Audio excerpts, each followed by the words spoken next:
the Uniform Beneficial Substances Act and replacing multiple terms such as plant amendment, plant stimulant, and soil amendment with the term beneficial substances. So that's a significant part of the changes are just those conforming changes. So taking those three terms, using them and replacing them with beneficial substance. And to do that properly, there was the definition of beneficial substance. Any substance or compound other than primary, secondary, and microplant nutrients, excluding pesticides that can be demonstrated by scientific research to be beneficial to one or more species of plant, soil, or media. It includes the plant amendments, plant biostimulants, plant inoculants, soil amendments, soil inoculants, and other chemical or biological substances. So the inoculants, both plant and soil, are new terms used in the chapter, but plant amendment, plant biostimulant, and soil amendment are already regulated. Representative Boston. What is a beneficial chemical substance? I don't know what that means. Or I can't envision what that would be. So maybe something to soften up the seed coating for preferred germination rate. And a lot of these substances are chemistry derived to get so the plant will uptake it and then cause the roots to puff out. The inoculants are fairly common, simple. I mean, they said pesticides don't count and they said these aren't fertilizers, but chemicals. I'm just wondering about chemical and beneficial. It just raises my. I think when you look at the specific definition Yeah. of the terms and the definitions of the specific terms, Yeah. for example, let's go to plant amendment. You will see what the benefit is. That is intended to improve growth, yield, product quality, or other favorable characteristics. Was there a separate little description of chemical down there? No, there isn't. So what they are, I mean, it's a great question. It's like they define all the major terms, like plant biostimulant is one that is supports the plant's natural nutrition processes independently of the biostimulant's nutrient content. They don't speak, I mean, that's beneficial, right? But that's not about the chemical. Yeah. And a lot of those, some of those are chemistry derived. I think that, so just process-wise, this is language that the agency developed, and we're free to add to it, subtract from it, make changes. We might, so I think we might want to consider adding another definition. There are a lot of definitions, in the, like 20 plus, right? By the time you get to about Yes. page 8. So what's one more definition? And if we've got a term there that isn't clear on its own, I think it would, yeah, it makes sense. So I will note that the Uniform Act doesn't have the second sentence. I do think it's beneficial to list beneficial substances to include plant amendments, stimulants, inoculants, etc. But that last phrase, other chemical or biological substances, that's something that the agency drafted on their own. You could just say other substances beneficial to plants or their growing environment as determined by the secretary. So they wanted that additional language just to have more flexibility, presumably for the future. Mhm. I don't think you need chemical or biological. You could just say other substances beneficial to plants or their growing environment. It's determined by the secretary. How do people feel about that? I don't know, is that better or not? Too much flexibility or too much leeway? Yeah, I don't know. I mean, what if we have a secretary, like, I don't know, I mean, I like Anson, but what if the next secretary is a scoundrel? I don't know. Well, why don't we The highlight it? Innovation board, right? They get involved in? Are you gonna give it to the board? There's only been one scoundrel at the agencies. We're all gonna wonder who that is. Why don't we highlight it and at the very least, come back and we can maybe get some additional input. And my question was just a follow-up on that, like, how much, like, does this include the sort of science fiction world going forward of, using bacteria or viruses or fungi, all those other kingdoms out there that we might be able to manipulate to do good or bad things. I mean, I think that's what these, Like microbe world, right? Yeah. right? I mean, this is trying to put an umbrella over all of them for purposes of regulation. The beneficial, in that definition of beneficial, it does say fruit demonstrated by scientific research on line 1 there. So there are some guardrails around it anyway. Okay, well, let's flag that. We can figure out what we want to do, whether we want to delete that part or add another definition or both. And we're not hemmed in the way we are, we're stuck with beneficial substances, but definition wise, we can add to this, like APCO won't be like, oh, now you're going, outside the boundaries. I think you can change it. This is not a compact. Normally, when you're in a compact, the compact administrators have different perspectives on what you can change or not. Some are very, very strict. Others are not. This is not a compact. This is a uniform law, and you have the ability to revise for your state statute. Okay, so I went to the source website, blew a picture of the label, because everything's gotta be on the label. And at 13 point something percent is maltol lactone. A lactone is a cyclic ester that is found in many foods, oils, and drugs. Lactones are known for their role in the aroma and flavor of many foods and are also used as a flavoring agent. So, Is that a chemical then? oh yeah, that's what it looks like. But you know what, Michelle? Esther. Everything's a chemical. We're made up of chemicals. We're made up of atoms and carbons and whatnot, and how you string them together. PFAS. Although it's differentiated as biological, I mean. Are not helping. Yeah, it's so maybe we want to check back with the agency, see what their intent is, see whether we can come up with something that we're all comfortable with. Okay, so I'm going to move on. Yeah, good, thank you. The page 3, lines 6 through 8, that's just replacing plant amendment, plant biostimulant, soil amendment with the beneficial substance. I'm just going to continue to call that the conforming amendment. So I don't have to read that. Replacement is conforming amendment. Same conforming amendment in the definition of distribute, same in definition of distributor. Then you get the whole definition of exceptional quality biosolids. No change the definition of fertilizer because these are not fertilizers. No definition of formulation grade, guaranteed analysis. Label and labeling, those are the conforming amendments. Official sample is the conforming amendment. Plan amendment is now underneath the definition of beneficial substance, but it is not changing.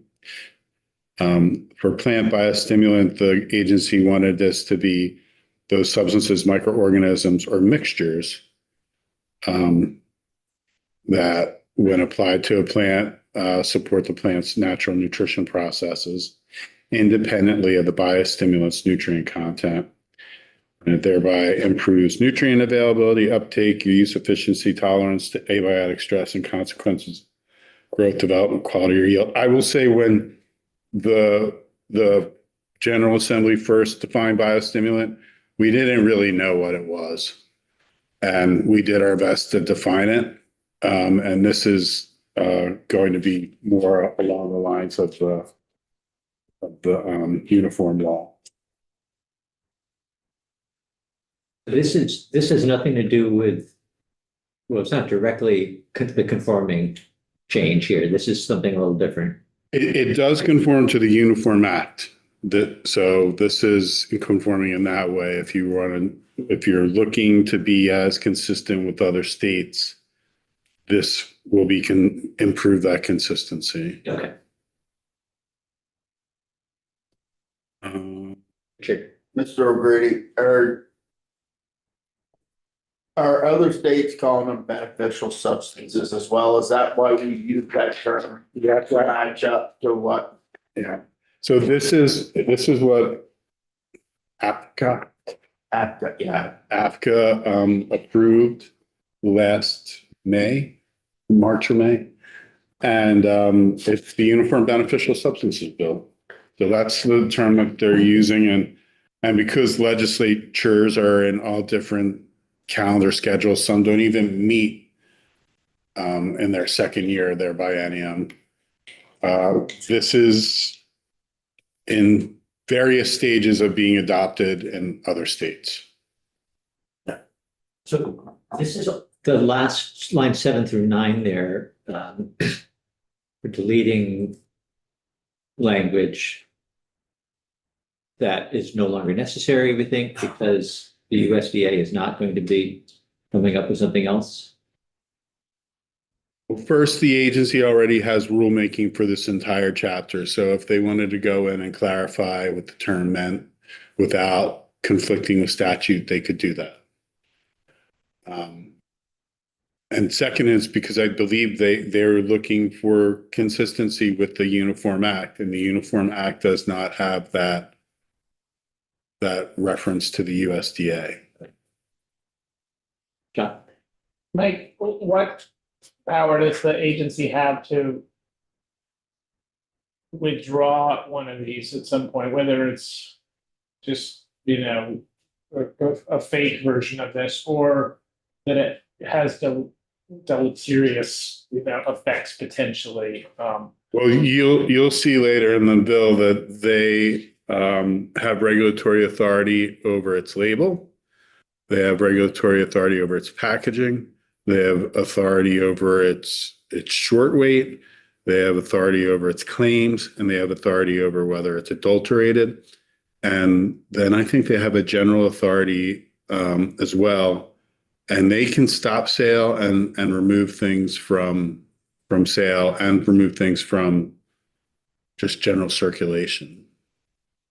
So we don't run into like a FDA type problem here where there's a food that they okay, but Vermont for whatever reason doesn't like it, and we run into federal powers. Yeah, the FDA preemption clause and the meat inspection clause and the poultry products inspection clause, preemption clause, they're all very strict. The state can't go below that. It can go higher. It can restrict more things, but it can't prohibit something that the FDA generally, if the FDA has said this is okay, then the state has to be consistent with that FDA state, right? And it's hard to circumvent that FDA preemption. We kind of figured out a way to circumvent meat inspection and poultry product inspection, but this doesn't have a preemption clause to my knowledge. There's not federal oversight of these things. There probably is, but with no preemption clause. Okay. So USDA does have standards for these things, but there's no preemption clause. The states are regulating these. Yeah. It's kind of like pesticides, right? Like there's general federal regulation, but the states are the one that registers them, says that they can be used for certain uses, et cetera, et cetera. Differ's a little different, but There's a herbicide that can be used on soybeans that's not legal in this state. So Okay. the Federal's soybeans, not preempting. so the soybeans that have that gene in them could be sold in this state. but you can't use that herbicide in this state. And that's, that's just how it is. It's been like that, I think, Which herbicide are you talking about? trying to remember the name of it. Is it the one that Arkansas banned a couple of years Yeah, ago? same one, Yeah. same one, yeah. The problem is it drifts, it can drift. Okay, so that's language is being struck in 7 through 9. That's fine. You get the new definition of plant inoculant, the product consisting of more microorganisms to be applied for purpose of enhancing the availability of uptake of plant nutrients through the root system. Yeah. Product is the conforming amendment. Registrant is the conforming amendment. Soil amendment is really just two changes, adding biochemical for what the substance improves, and then striking plant biostimulant. Plant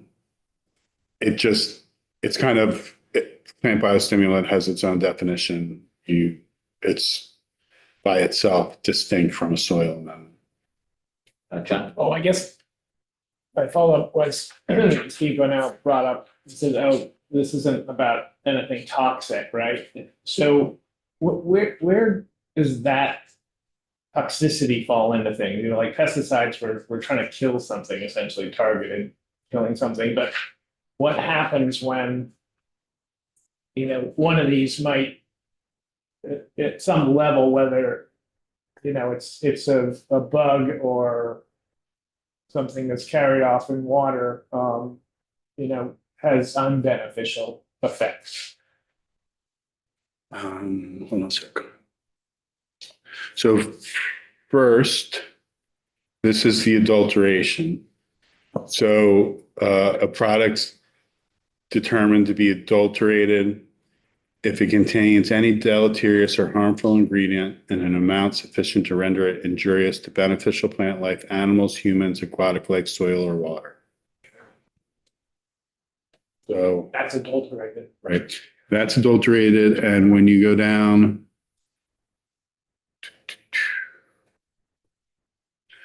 the secretary is authorized to cancel or suspend the registration of any fertilizer, beneficial substance, or lime if the provisions of this chapter or rules have been violated. So if they've determined that the product is adulterated / deleterious, they can cancel its registration and then they can detain it. I just skipped that. They can detain it. They can condemn it. Like, not that it's part of this, but something like sludge might run into something like that, right? It would be seen to be like, well, this had fertilizing type effects, but right, We're gonna It's kill a- that. it's adulterated in that it. Well, you need to realize that under this chapter, exceptional quality biosolids are allowed. And their products derived in whole or in part from domestic waste that have been subject to and meet the requirements for pathogen reduction according to federal law, meet the vector attraction reduction standards. Where is that in there? This is the definition of exceptional quality biosolid. I don't know, page 3. Bottom of- Okay. Line 16, page 3. Yeah. So for purposes of the reporter, you're going to want to have a response to how this is regulated and what it means. Because people know that this is stuff that's sludge derived, septic and sludge derived. I don't know what an exceptional quality biosolid is, but I think you learn. It's also referred to as a Class A biosolid. And they are allowed by A&R to be manufactured from septage or sludge. What are the three that were conforming here, does that fall under biosolid? What was the, This is its own thing. already in there, right? Hold on a second.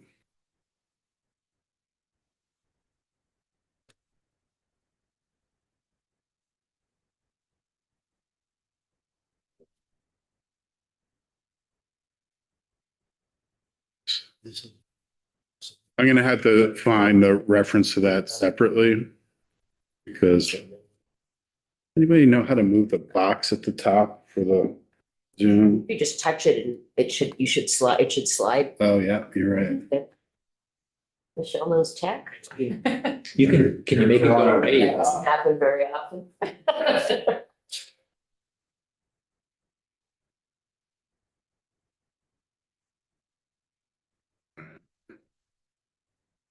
So it's a soil amendment. Okay.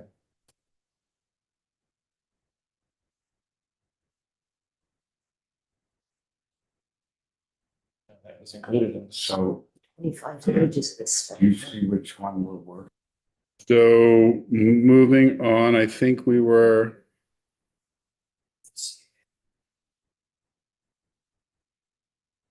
We got through label, we got through sample. We did plant biostimulant, we did inoculant. Product is the conforming amendment, registrants conforming amendment. Soil amendment is the biochemical and then removing plant biostimulants. Soil inoculant is the microbial product that's applied to colonize the soil to benefit the soil chemistry, biology, or structure. Use is the conforming amendment, and that's the definitions. So there was no definition of soil inoculant. We're adding that from. There is. It's on page 8, line 12, 13. It was never defined before. You're right. Yeah, that's what I'm asking. Okay. The inoculants, both the plant and the soil, have not been specifically required to register. Mike, if I'm buying exceptional Quality biosolids. biosolids, that essentially has a label that's telling me what's in there. It does actually have to have a certain statement on it, about how it was produced. And that's an A&R regulation. I think we need to talk about the last word in line 14. Yeah, thank you. Our word duplus. It's French. Richard, Just in case Richard gets asked on the French floor. typo. I do not know what that means. John, have you ever heard that? It looks French. I think so. You're probably a quarter French Canadian. So. You think Mary the Indian? Yeah, exactly, yeah. It's a Okay, word. what's that? It's a word. It's a word, yeah, okay, it is a word. What does it A mean? system of weights based on a pound of 16 ounces or 7,000 grains, widely used in English-speaking countries. Avoir du poids weights. Yeah, word duplus. And So- then there's another meaning that is humorous, but we can skip that one. So we'll just say It literally ton says means humorous. a net weight of 2,000 pounds US. Yes, okay. Not that, yeah. Okay, Representative Lipsky. Right, apologies for being in. But if this is what I'm thinking about, I spent a lot of my weekend talking with an engineer named Harry Shepard about who had deep concerns about efforts. He reached out to me about prohibiting land application of certain biosolids. There's nothing in this bill that would prohibit land application of certain biosolids. That is correct. As far as I'm aware. That is correct. This is about registering the products that could be land applied. But the actual land application of septic sludge and biosolids is regulated by A&R under Title 10. There is a bill in this committee, But that's not what we're discussing. not right now. Okay. No, we're discussing foo-foo dust. Oh, I remember that foo-foo dust. Yeah. So when, whatever that potential bill is, Okay, good, well, shake me, kick me under from under the table though, okay. because I have some thoughts on that. Do you, maybe you want to make sure, My Jed, that thoughts. if, Jed, do you want this bill up though on your device? If you need help with that, we can, This, the foo-foo dust. John, go ahead. Thank you. But if sludge and septic waste is a soil amendment, right? It will now be a beneficial substance.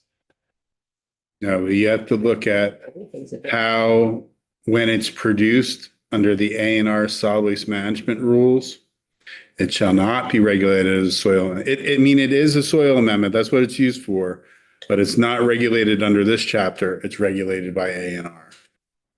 And that's what this says. Which is not, it's not becoming a beneficial substance. Okay. We're not doing anything. And if it's done by A&R, everybody knows it's better.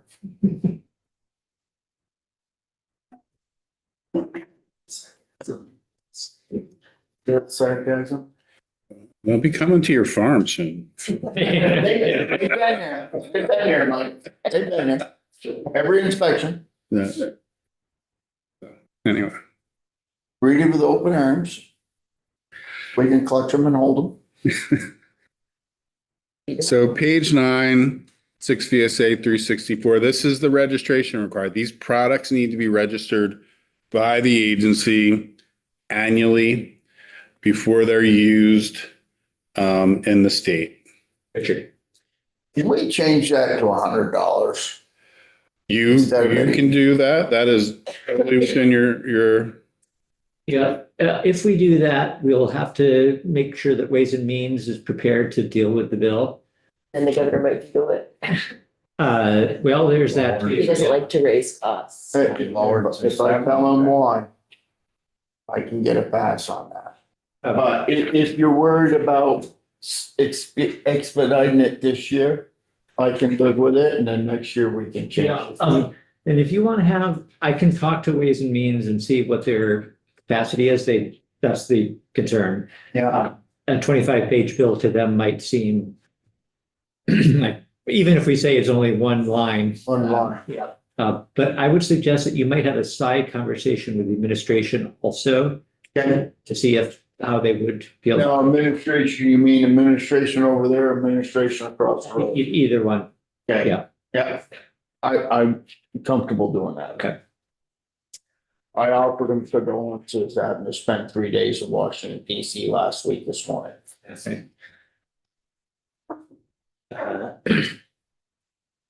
Okay, okay, should I move on? Yeah. move on. So I'm gonna just flag the fee just as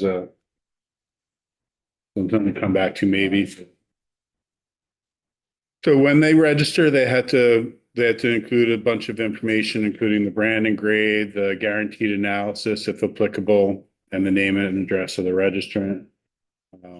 Distributor is not required to register any of these. That is already registered by another person because they're registering the product.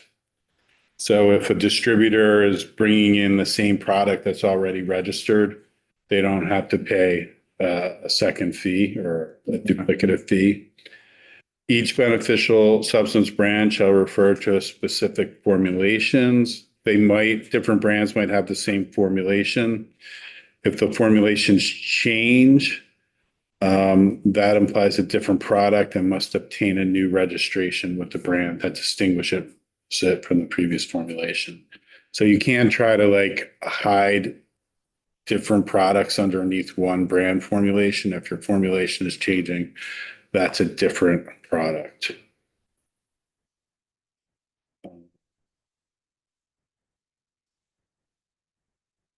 The secretary can request proof of testing of products prior to registration. Lyme has its own little different registration fee. Tonnage fees are not paid by everyone, but all of the fees that are collected under this chapter are put into a special fund called the Feed, Seed, and Fertilizer Fund that the agency uses for implementing all the different programs that they implement. There's a label requirement. The label has to be accurate. It has to include specific information, This is all existing statute. all existing. Yeah. If they find that something's misstated, we'll get to that more in a minute, but there's also misstatement authority here. There's supposed to be a label affixed to containers if it's distributed in a container and have specific information. What is changing here is for the beneficial substances.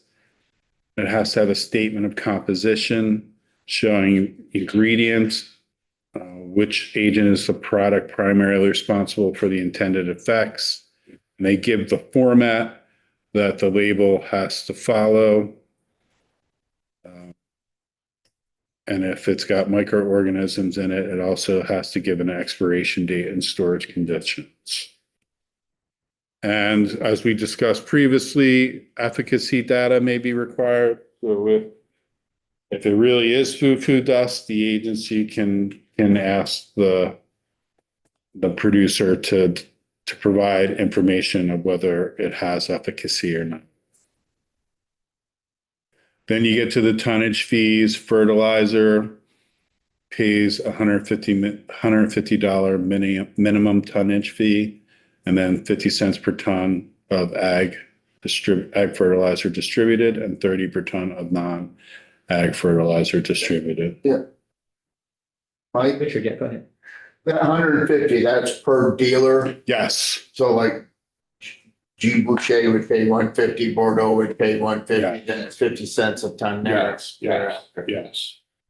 So if you want to be in the business of distributing fertilizer to somebody that's not also registered, because there's a provision in here that allows you, if you're registered, to be able to transfer between registrants without paying that fee or the tonnage fees.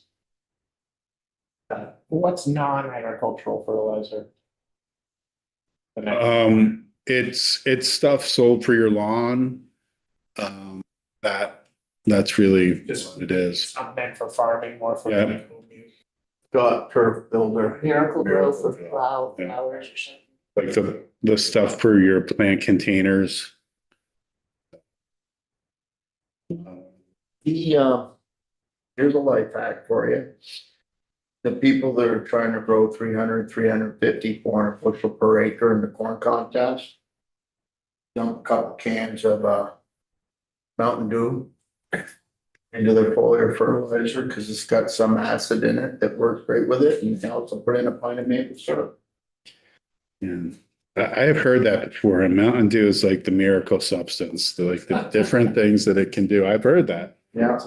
Coca-Cola with biostimulant. I would like to see the scientific research about that. Efficacy data, yeah. I can have a guy present it to you in 2 minutes. If he would, he's pretty secretive about it, told things I don't know. I don't think he'll want to testify under it. Not to tell anybody. But it's not advertised or sold for its That purpose. purpose. Okay. So it's not needing registration under this chapter. People that distribute fertilizer have to report each year. It has to be accompanied with their payment, and the secretary can review their books. And there's conforming amendments in this.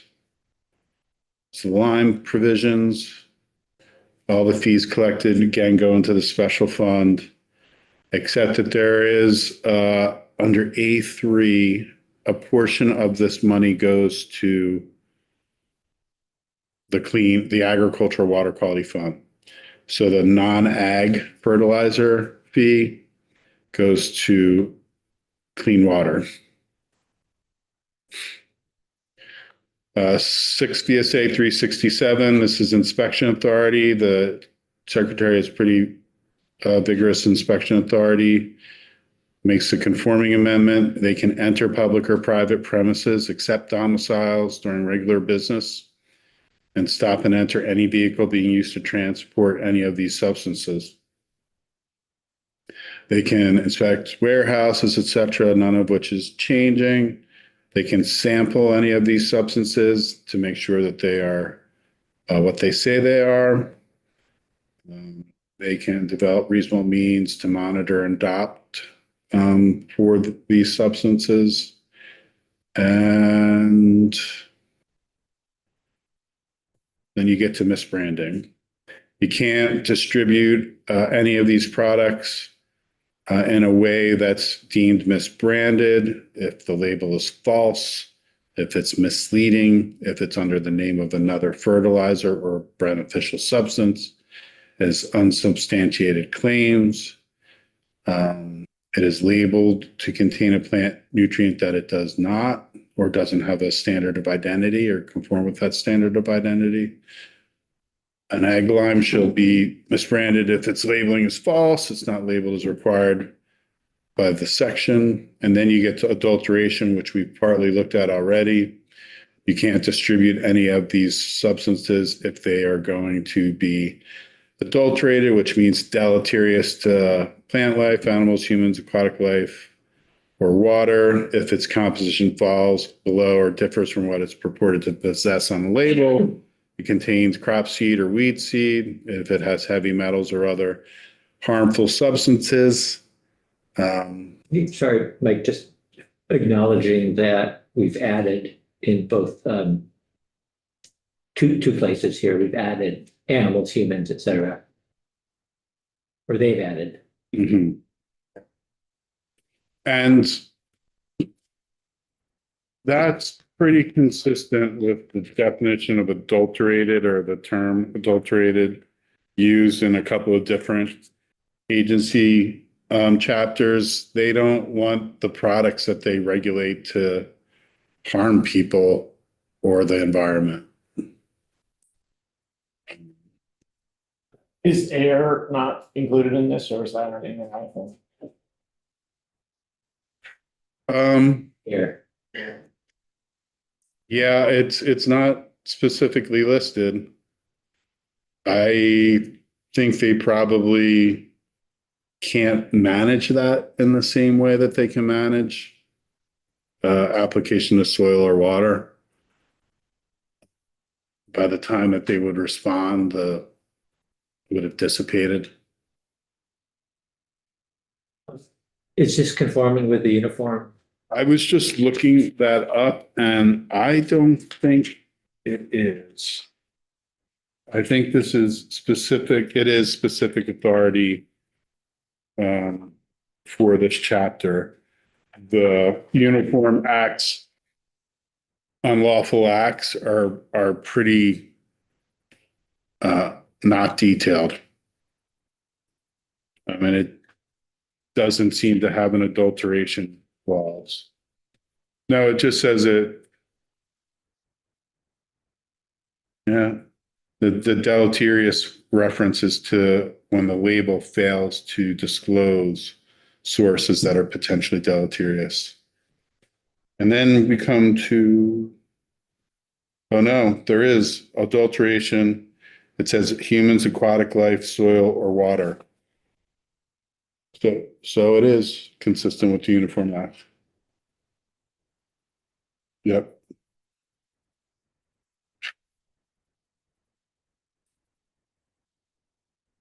Okay. It's more than the Uniform Act. This entire section is more detailed than the Uniform Act, but that phrase is in the Uniform Act. Okay.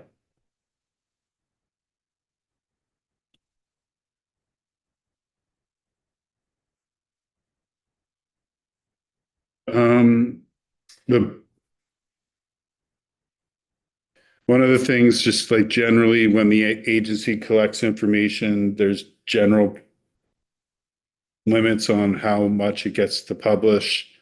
And so when you want to give the agency the ability to publish, you specify that. And the secretary shall publish on an annual basis all this information concerning the distribution of fertilizers or the substances. You provide results of analysis.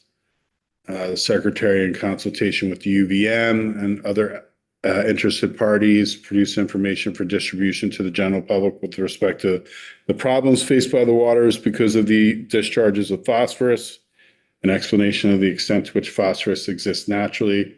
This is all to address the environmental issues with fertilizers, which you've largely addressed for non-ag uses because you banned phosphorus, non-ag fertilizer. Then you get the agency's rulemaking authority. It's pretty broad rulemaking, anything necessary to implement the intent of the chapter and enforce the rules. There's a short weight requirement, so you can't be selling packages that are short on the labeled amount. And the cancellation of registration is just the conforming amendment. The detainment is also just a conforming amendment. Condemnation, conforming amendment. The exchange between manufacturers is conforming amendment. Remember, I said that when you have two registrants that are fertilizer distributors, they don't have to pay the fees because they're allowed to transfer back and forth. The administrative penalty, the first subdivision is just a conforming amendment. The second is allowing that penalty when the fertilizer or beneficial substance or lime is distributed without appropriate and accurate labeling, including when the beneficial substance label does not reflect its composition.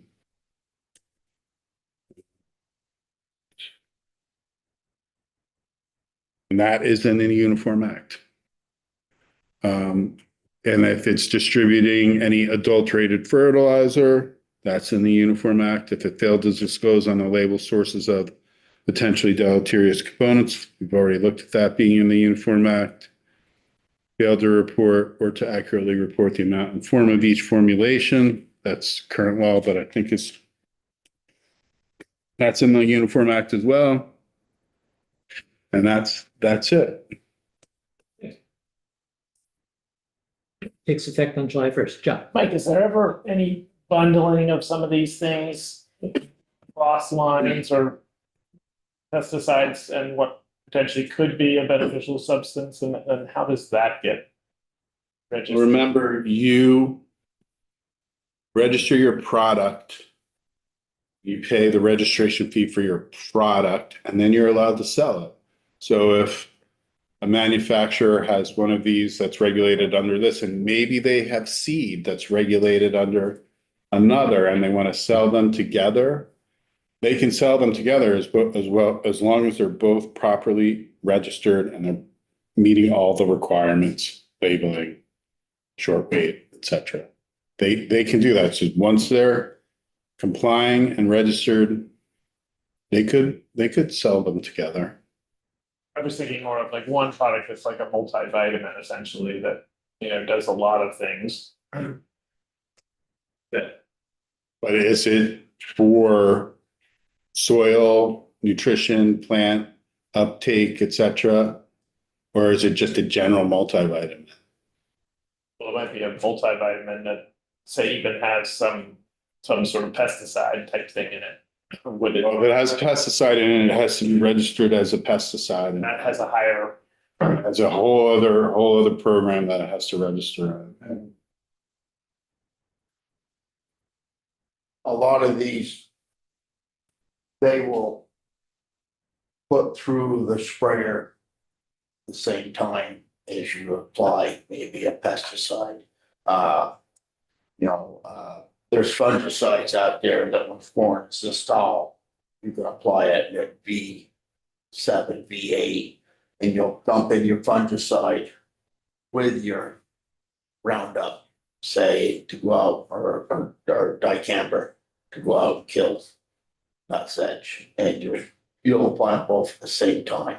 That's after you've taken ownership. Yes, I've taken ownership, and they are labeled compatible to mix. Mhm.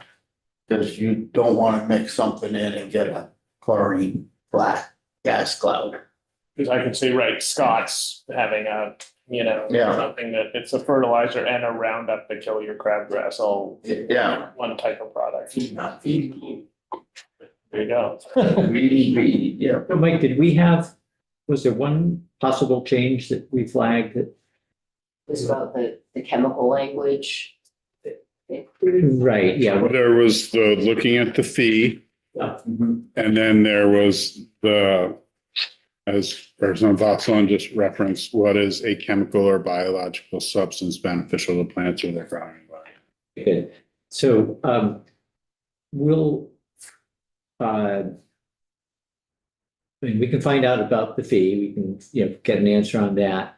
And then maybe we can, see whether the agency wants to weigh in on the chemical piece, before we have you back in, Mike, and then we can just pass that along to you, unless you're in communication with them and want to have that conversation. I can email Steve and Steve, after I get out of my next Okay. committee. Okay, great. Good. Question for you, but I'm sure Mike knows. What's the Ag Water Fund referenced in this? Is that something different than the water fund we were trying to pull money out of? Is it referenced in here? I wasn't even sure it was referenced. You mentioned it, but So are you talking about the water fund you're trying to pull money out of this summer?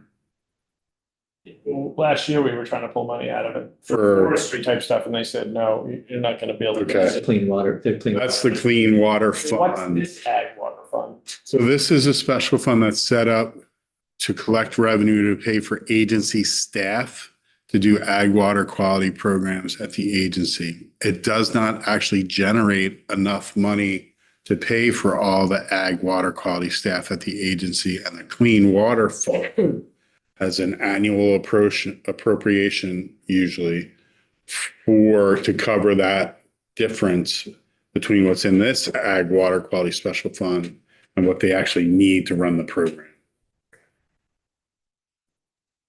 Yeah. Be affected by this CAPO language coming too, right? It may, I mean, it depends on where you, the General Assembly, decide to put staff and whether or not, say, A&R needs more staff. Will that affect how you allocate the Clean Water Fund appropriation? I don't think you've gotten to the point where you even have crystallized around, I mean, the body, not individuals, crystallize around how you want to go forward in response to EPA. Clean Water Fund is the big one, and this is a subset of that. Clean Water Fund is, let's just say, 47 to 50 million a year. This is only a couple million a year. Do these fees, they go towards like the cover crop program and whatnot? Is that where how they're applied? No, it's mainly the Ag Water Quality Fund is mainly the staff. Okay, And then for the actual grant programs, there's either, depending on what kind of grant it is, there's a line item request in the budget, or it's part of the capital budget because you're drawing down NRCS dollars for the BMPs. Mhm. Right, good. I think we're in a good place then. Thank you. I think that helpful to go through it. I hope we're a little closer to being okay with beneficial substances. If for no other reason, then it's. Well, It's food, Yeah. is still concerned. but the uniformity is maybe the key reason. though. What did the Senate Ag miscellaneous get, Ag Water Quality. You got the EPA, yeah. So But only the Agency of Agriculture's water quality changes. we're supposed to have